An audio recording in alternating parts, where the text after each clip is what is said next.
معروف anchor person اور تجزیہ کار جاوید چودھری نے کہا ہے کہ وزیر اعظم عمران خان کی تمام سیاسی حماقتیں ایک طرف، لیکن ان کی 3 بڑی غلطیوں نے حکومت کے ساتھ ساتھ ملک کا بھی کچومر نکال دیا ہے۔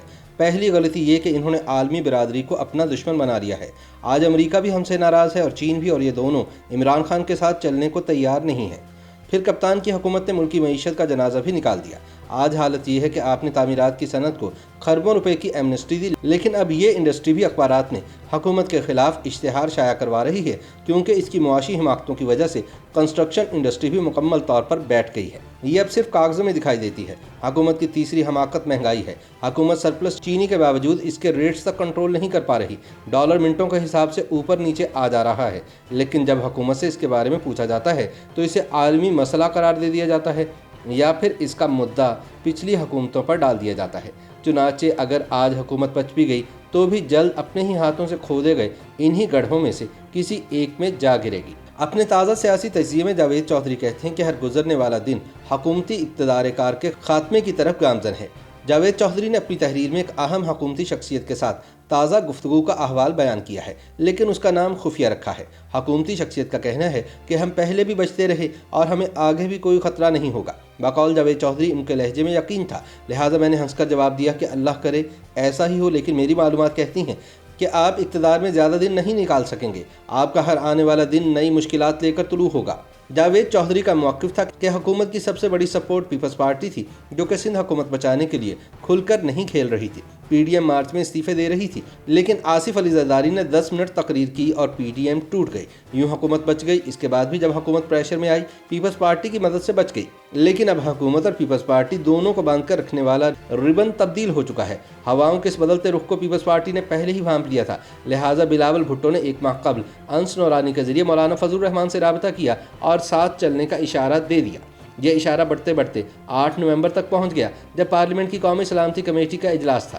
جاوید چودھری بتاتے ہیں کہ اس اجلاس میں عسکری قیادت نے پارلیمنٹیرینز کو تحریک طالبان پاکستان کے ساتھ مذاکرات کے بارے میں بریفنگ دینی تھی۔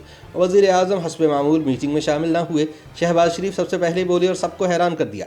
وہ تحریک طالبان پاکستان سے مذاکرات اور معاہدے کے مخالف تھے۔ ان کا کہنا تھا کہ ہم نے ٹی ٹی پی کے ہاتھوں بہت نقصان اٹھایا ہے۔ اے پی ایس میں 150 لوگ شہید ہو گئے۔ پریڈ لین مسجد پر حملہ ہوا اور میجر جنرل 6 آفیسرز اور آرمی آفیسرز کے 17 بچے شہید ہو گئے۔ جی ایچ کیو اور آئی ایس آئی کے دفتروں پر بھی حملے ہوئے، اور اس ایوان میں بھی ایسے لوگ موجود ہیں جن کے پیارے ٹی ٹی پی نے چھین لیے تھے۔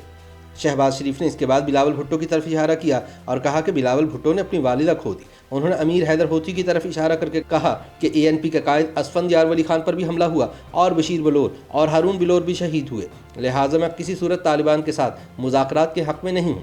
بقول جاوید چودھری، اس گفتگو نے شہباز شریف اور بلاول بھٹو کے درمیان دوری ختم کر دی۔ بلاول بھٹو نے بھی شہباز شریف کی تائید کر دی، جس کے بعد اپوزیشن کی تمام پارٹیوں نے معاہدے کی مخالفت کر دی۔ لہٰذا فیصلہ ہوا کہ مذاکرات کے بارے میں فارمولہ پارلیمنٹ کے سامنے رکھا جائے گا اور فیصلہ وہاں ہوگا۔ لیکن میٹنگ کے بعد فواد چودھری نے ٹویٹ کر دی کہ تحریک طالبان سے مذاکرات جاری ہیں اور ہم طویل جنگ کے بعد امن کی طرف بڑھ رہے ہیں۔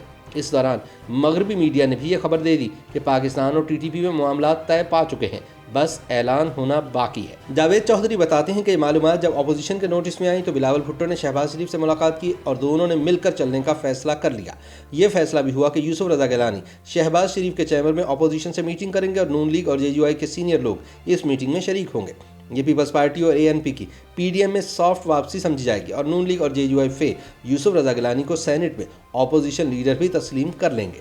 9 نومبر کو یہ اجلاس بھی ہو گیا اور یہ فیصلہ بھی ہو گیا کہ پیپلز پارٹی 11 نومبر کے مشترکہ اجلاس میں تحریک انصاف اور اس کے اتحادیوں کے 10 اراکین کو اپوزیشن بینچوں پر لے آئے گی، یا پھر یہ لوگ اس دن ایوان سے غائب ہو جائیں گے۔ یوں حکومت اپنے متنازع بلز پاس نہیں کرا سکے گی اور اپنا اخلاقی وجود کھو بیٹھے گی۔ اس کے بعد نومبر کی شام شہباز شریف نے عشائیہ دیا، جس میں اپوزیشن لیڈر سمیت قومی اسمبلی کے 180 اراکین شامل تھے، لہٰذا یہ سب اب حکومت کے خلاف اکٹھے ہو چکے ہیں۔ اسی وجہ سے حکومت کو 11 نومبر کے روز بلوں کی منظوری کے لیے بلایا گیا۔ پارلیمنٹ کا مشترکہ اجلاس منسوخ کرنا پڑا، ورنہ اس کا رہا سہا بھرم بھی کھل جاتا۔ YouTube پر گوگلی نیوز دیکھنے کے لیے youtube.com کی سرچ بار میں googly news T V type کریں۔ گوگلی نیوز کے پیج پر سرخ رنگ کے سبسکرپشن والے بٹن پر کلک کرنا نہ بھولیے۔ YouTube پیج پر اپلوڈ ہونے والی ویڈیوز سے باخبر رہنے کے لیے بیل آئیکن پر کلک کیجیے۔ آپ کو ہر نئی ویڈیو کے بارے میں نوٹیفیکیشن موصول ہو جائے گا۔